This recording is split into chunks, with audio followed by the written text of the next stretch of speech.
तो एक छोटी सी कहानी आपको मैं शेयर कर रहा हूं कि हम अपने काम को महत्वपूर्ण कैसे समझ सकते हैं। हम अपने काम को, आप हर व्यक्ति का अपने काम के प्रति, अपने कार्य के प्रति क्या दृष्टिकोण होता है और आपका दृष्टिकोण आपके काम को कैसे महत्वपूर्ण बना सकता है, यह इस कहानी के द्वारा मैं आपको समझाना चाह रहा हूं। क्योंकि एक गांव था, उस गांव में एक इमारत बन रही थी। तो एक व्यक्ति उस गांव से गुजर रहा होता है, तो वो देखता है जहां पे वो इमारत बन रही थी वहां पे 3 मजदूर देखता है, 3 लोग देखता है, 3 मजदूर उस काम इमारत को बना रहे थे। तो वो उनके पास से गुजरता है तो पूछता है उनसे कि भाई क्या कर रहे हो, क्या बना रहे हो, मतलब है ना, क्या कर रहे हो। तो उनमें से जो पहला उसे मजदूर मिलता है वो कहता है, मतलब गुस्से से बोलता है कि दिख नहीं रहा, मैं यहाँ ईंटें जमा रहा हूँ, मतलब ईंट के ऊपर ईंट लगा रहा हूँ और क्या कर रहा हूँ। ठीक है, वो ऐसा कहता है उससे। तो वो जो व्यक्ति था वो आगे बढ़ जाता है, कहता है चलो ठीक है, वो आगे बढ़ता है। फिर उससे दूसरा जो मजदूर था वो मिलता है, वो उससे पूछता है कि भाई साहब क्या कर रहे हो।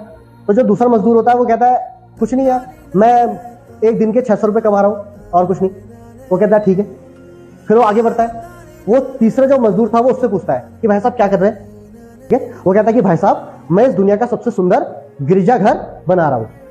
तो हम इस कहानी से क्या समझे कि देखो, मजदूर तीनों थे, काम तीनों वही कर रहे थे, तीनों सेम काम कर रहे थे, ठीक है ना।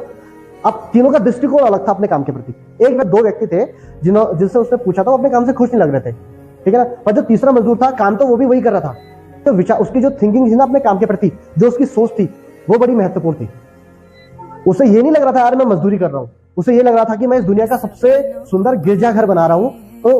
तो यही ये छोटी सी कहानी हमको सिखाती है कि आप काम छोटा या बड़ा नहीं होता, काम छोटा या बड़ा नहीं होता। आप अपने काम के बारे में क्या सोचते हो, ये उस काम को महत्वपूर्ण बनाता है। अपने काम को हमेशा महत्वपूर्ण समझो। अगर आप अपने काम को महत्वपूर्ण समझना शुरू कर देंगे ना, तो लोग आपको महत्वपूर्ण समझना स्टार्ट कर देंगे, लोग आपको वैल्यू देना स्टार्ट करेंगे, क्योंकि आप अपने काम को वैल्यू दे रहे हो। जो व्यक्ति अपने काम को वैल्यू नहीं देता, तो कोई भी दूसरा व्यक्ति उस व्यक्ति को वैल्यू नहीं देगा। ठीक है, अगर आप चाहते हो कि लोग आपको वैल्यू दें, तो आप अपने काम को वैल्यू दो। आप एक्सेप्ट करो कि आप जो भी काम कर रहे हो वो बहुत महान है, वो बहुत महत्वपूर्ण है। अगर आप अपने काम को मरे मन से करोगे ना, मरे मन से काम तो करना है आपको, अगर आप अपने काम को मरे मन से करोगे तो ना तो आपका वो काम आप अच्छे तरह से कर पाओगे और ना उस काम के द्वारा आप अपने सपने पूरे कर पाओगे। आप जो भी काम कर रहे हो, अगर आप उस काम को दिल लगा के करो और दिल से करो, तो वो काम चाहे कितना छोटा हो, वो आपके बड़े से बड़े सपने पूरे कर सकते हैं। समझ रहे? वो काम चाहे कितना छोटा हो, अगर आप उस काम को अपने दिल से, पूरा मन से करेंगे, तो वही काम आपके बड़े से बड़े सपने पूरे कर सकता है।